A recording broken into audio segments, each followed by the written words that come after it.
Hello everyone, जय सिया राम। तो आज का हमारा टॉपिक होने वाला है union and intersection of a set. कि किसी भी सेट के अंदर हम यूनियन और इंटरसेक्शन को कैसे फाइंड कर सकते हैं और क्या क्या उनके पॉइंट्स हैं जिनके बारे में हमें पता होना चाहिए। तो चलिए शुरू करते हैं हम अपनी आज की क्लास और समझते हैं यूनियन एंड इंटरसेक्शन के बारे में।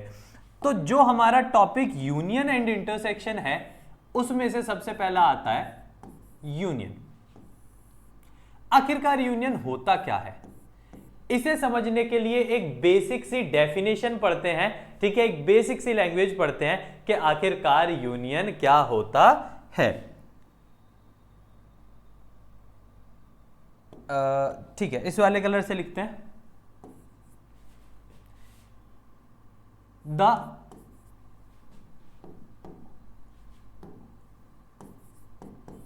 all the elements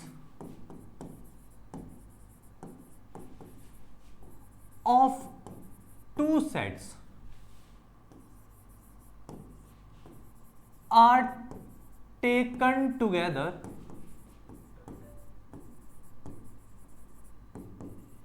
to make a set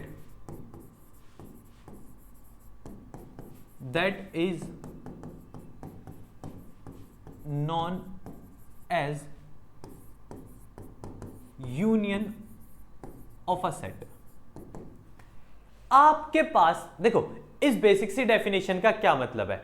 आपके पास दो सेट है, आपने उन दोनों सेट के एलिमेंट उठाए सॉरी माफ करना। आपने उन दोनों सेट के एलिमेंट्स उठाए और उन दोनों सेट के एलिमेंट्स को उठाकर एक सेट में डाल दिया और उस पूरे कंबाइन सेट को ही कहा जाता है यूनियन ऑफ सेट। यानी आपने उन दोनों सेट का क्या कर दिया, यूनियन, और इसी को हम यूनियन कहते हैं। तो इस भाषा का सिर्फ इतना सा मतलब है कि दो सेट्स के एलिमेंट को जब सारे एलिमेंट्स को मिलाकर इकट्ठा किया जाता है तभी हम उसे क्या कहते हैं, यूनियन कहते हैं। अब इसे और डिफरेंट डिफरेंट चीजों से रिप्रेजेंट किया जाता है। It is represented by word और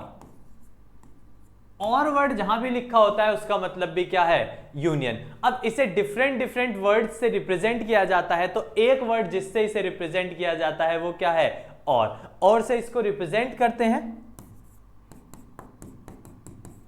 इट इज डिनोटेड बाई, इसको इस तरीके का एक साइन बनाकर डिनोट किया जाता है, यानी इसको कहा जाता है यूनियन। जब भी आप वर्ड यूनियन कहेंगे तो मतलब इस वाले साइन की वो बात कर रहा है, या कह सकते हैं इस वाले साइन की बात हो रही है। जैसे आपके पास अगर दो सेट हैं, let A and B are two sets. आपके पास ए और बी नाम के दो सेट हैं, दो डिफरेंट डिफरेंट सेट्स हैं। लाइक ए सेट आपके पास ए कॉमा बी है और बी सेट आपके पास सी कॉमा डी है, और आप चाहते हैं इनका यूनियन करना। तो अगर आप इनका यूनियन करना चाहते हैं तो आप कैसे लिखेंगे, ए यूनियन बी। इसको बोला जाता है ए यूनियन बी। क्यों? क्योंकि ये वाला जो साइन है किसकी रिप्रेजेंटेशन है, यूनियन की। तो मतलब इस तरीके का जो भी साइन होता है उसको क्या बोलते हैं, यूनियन। तो इसे कहते हैं ए यूनियन बी। अब ए यूनियन बी का मैंने मतलब बताया कि जब भी आपको दो सेट का यूनियन करना है तो दोनों सेट के सारे एलिमेंट इकट्ठे करके यहां पे लिख दो। जितने उसके ए के पास है, जितने बी के पास है, उन सबको इकट्ठा करके यहां लिख दो। उसी को कहा जाएगा ए यूनियन बी। यही दो सेटों का यूनियन होता है। फॉर एग्जाम्पल, जब आप इन सारे एलिमेंट्स को इकट्ठा करके लिखोगे, जैसे ए और बी इसके पास है बट इसके पास सी और डी है, तो जब आप इन सारों को इकट्ठा करके लिख देते हो ए बी सी डी, इसी को हम कहते हैं यूनियन ऑफ टू सेट्स। यानी यहाँ पे हमने दो सेट्स का क्या कर दिया, यूनियन कर दिया, उनको कंबाइन करके लिख दिया। तो यहां से मेरा एक पॉइंट क्लियर हो जाता है कि कैसे हम यूनियन फाइंड करते हैं और आखिर क्या आपका यूनियन होता है। तो यूनियन की अगर ये बात क्लियर है तो और एक एग्जांपल लेके समझ लेते हैं, ठीक है, किस तरीके से ये होता है कि सेट ए के पास आपके पास 1 2 3 4 एलिमेंट्स हैं और सेट बी है जिसके पास एलिमेंट्स हैं 4 5 6। तो अगर आपको इनका यूनियन करना है, ए यूनियन बी फाइंड करना है, तो सिंपल है, ए यूनियन बी का मतलब है सेट ए और बी दोनों के एलिमेंट्स लिखने हैं आपको, दोनों के एलिमेंट्स इकट्ठे करके लिखने हैं, एक ही जगह लिखने हैं। तो मतलब 1 2 3 4 यहां तक है। अब ये 4 रिपीट हो रहा है तो दो बार लिखने की जरूरत नहीं है, रिपीटेड टर्म सेट में अलाउड नहीं है। तो 1 2 3 4 आपको यहां से मिला, यहां से क्या मिल रहा है 5 और 6। तो मतलब आपके पास टोटल 6 एलिमेंट्स हो गए, उनको इकट्ठा करके यहां लिख दो, लाइक 1 2 3 4 5 एंड 6, उनको इकट्ठा करके एक सेट में बंद कर दो और यही सेट आपका क्या कहलाएगा, यूनियन कहलाएगा। तो इस तरीके से आप किन्हीं भी दो सेट के बीच का क्या फाइंड कर सकते हैं, यूनियन। अब इसके बाद एक टॉपिक जो आपके पास आता है दैट इज इंटरसेक्शन। अब बेसिकली ये समझते हैं इंटरसेक्शन क्या होता है।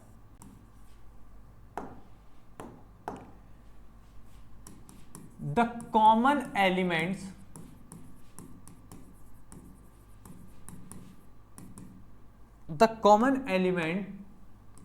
of two sets are taken together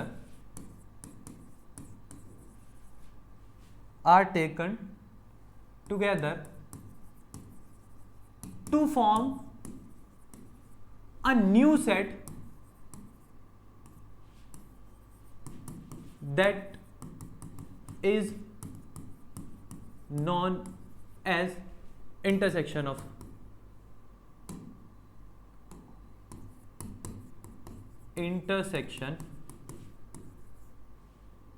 sets। यानी इंटरसेक्शन क्या कहलाता है, जब आप सारे आपके पास जितने भी सेट्स हैं उन सेट में कौन एलिमेंट कॉमन है, उन कॉमन एलिमेंट्स को लेकर जब आप एक सेट बनाते हैं, उसी सेट को क्या कहा जाता है, इंटरसेक्शन कहा जाता है। अब इसे भी डिफरेंट चीजों से रिप्रेजेंट किया जाता है। तो जैसे यूनियन को और से रिप्रेजेंट करते हैं तो इसको रिप्रेजेंट किया जाता है, it is represented by word and. इसे एंड से रिप्रेजेंट किया जाता है। यानी दो सेट के बीच में अगर आपको एंड लिखा मिले तो समझ लेना आपको दोनों सेट में क्या फाइंड करना है, इंटरसेक्शन फाइंड करना है। तो इसी बात को इट इज डिनोट किससे किया जाता है, तो इसे डिनोट किया जाता है एन से। किससे डिनोट किया जाता है, एन से। तो जब भी आपको ये एन दिखाई देगा दो सेट के बीच में, तो भी आपको क्लियर समझ जाना है कि आपको उन दोनों सेट के बीच में क्या फाइंड करना है, इंटरसेक्शन फाइंड करना है। चलिए अब देख लेते हैं आखिरकार हम इंटरसेक्शन फाइंड कैसे करते हैं। तो इंटरसेक्शन कैसे फाइंड करते हैं ये देखने के लिए देखो कुछ एग्जांपल्स ले लेते हैं। तो आपके पास सपोज दो सेट्स हैं ए बी और सी डी, नहीं बी सी ले लेते हैं। अब आपको इनके बीच में इंटरसेक्शन निकालना है। तो मैंने बताया ना इंटरसेक्शन का मतलब है कॉमन। अब आप ये ध्यान दो सेट ए और बी में क्या कॉमन है, कौन सा एलिमेंट है जो कॉमन है। तो आप ध्यान दोगे तो सेट ए और बी में एलिमेंट बी कॉमन है, उसी कॉमन एलिमेंट को लेके आप सेट बना दो, उसी को हम इंटरसेक्शन कहते हैं। तो यानी जब दो सेट के कॉमन एलिमेंट्स लिए जाते हैं तब एक्चुअल में हम उन्हें क्या कहते हैं, तब हम उन्हें इंटरसेक्शन कहते हैं। तो ये बात आपकी किसकी हो गई, इंटरसेक्शन की। तो अब ये बात अगर इंटरसेक्शन की हो ही गई है तो चलो एक और एग्जांपल ले लेते हैं।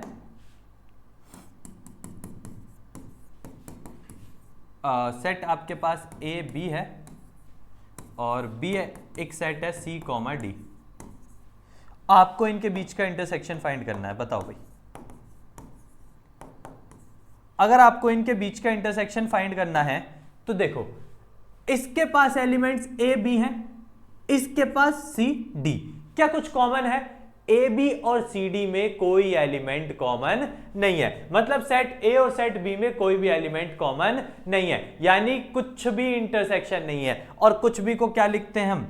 5, या तो यानी ये ब्रैकेट बना छोड़ देते हैं या फिर क्या लिखते हैं? 5 एम्प्टी सेट। इसका मतलब इन दोनों का इंटरसेक्शन कुछ भी नहीं हो सकता, यानी एम्प्टी सेट होगा, यानी इन दोनों में कोई चीज कॉमन नहीं है। इस तरीके से आपके बनते हैं इंटरसेक्शंस एंड यूनियंस। तो आई होप आपको ये समझ आया होगा कि क्या यूनियंस होते हैं और क्या इंटरसेक्शंस होते हैं। तो आज की क्लास को यहीं खत्म करते हैं, फिर मिलेंगे अगली क्लास के साथ, फिर और चीजें सीखेंगे और आगे समझेंगे और पढ़ेंगे। तब तक के लिए आप बने रहिएगा और चैनल को सब्सक्राइब कीजिएगा और शेयर कीजिएगा ज्यादा से ज्यादा, ठीक है। मैं आपके लिए पूरी मेहनत कर रहा हूं, ठीक है, करने को तैयार हूं और करता ही रहूंगा। आपका भी फर्ज बनता है कि एक चैनल को सब्सक्राइब और शेयर करके, ठीक है, ये अपने उन दोस्तों तक भी पहुंचा दें जिनको मैथ्स में प्रॉब्लम होती है। यहां पढ़कर वो सारी दिक्कतें खत्म हो जाने वाली हैं। तो फिर से एक बार आपका शुक्रिया, फिर मिलेंगे अगली क्लास में। जय श्री राम।